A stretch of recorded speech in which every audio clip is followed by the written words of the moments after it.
sa pagluluto ng mga ganito. Nung araw, matyaga yung mga tao na magluluto. Ay, mga ganito.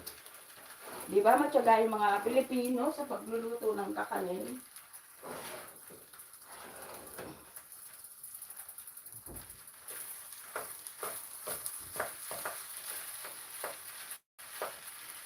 Sa totoo lang guys, talagang minervous ako. Nanginginig talaga yung... Ala!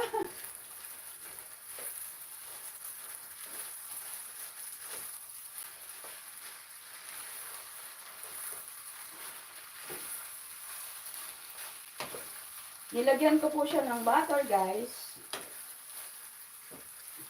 Para medyo maalat-alat siya. Diba nilagyan ko rin siya ng asin? Pero konti lang nilagay kong asin.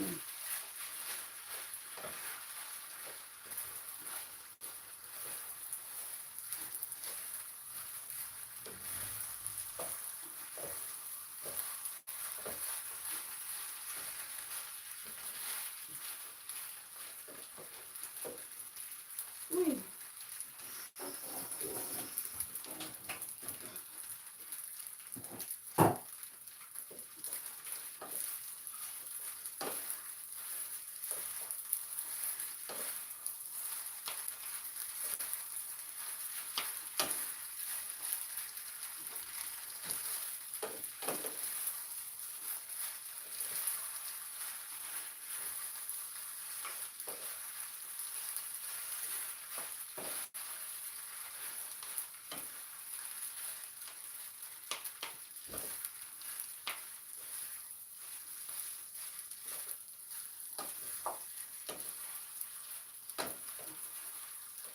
Hala, nangangatog yung tuhod ko. Looking good if you need help. Make a shout out to you if you need help. I'm cooking. This is a glutinous rice, guys. I'm making a glutinous rice cake. Ang hirap mag-English, guys! Nagdudugo yung ilong ko!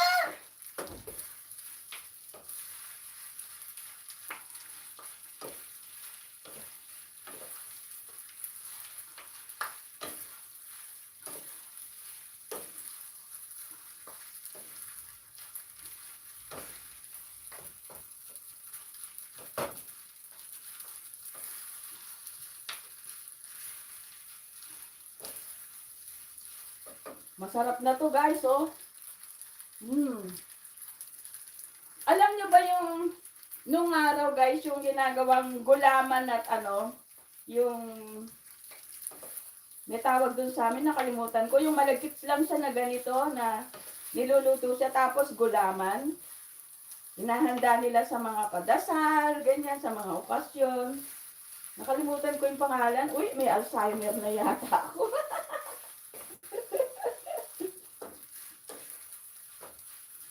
Ayan, hindi na siya masyadong buhagag.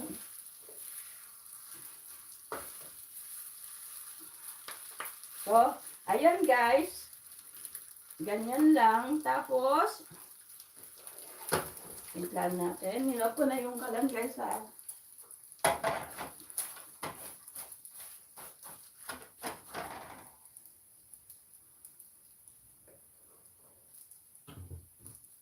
Dahil sa'yo. Para lang hindi dumikit yung ano.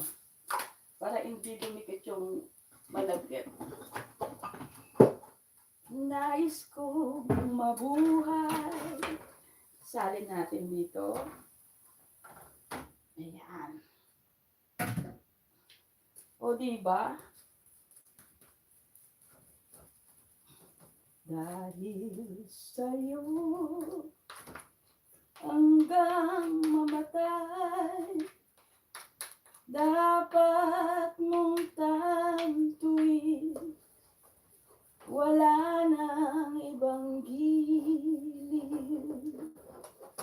puso ko'y tanungin. Uy, sayang yun oh. Ikaw at ikaw rin. Dahil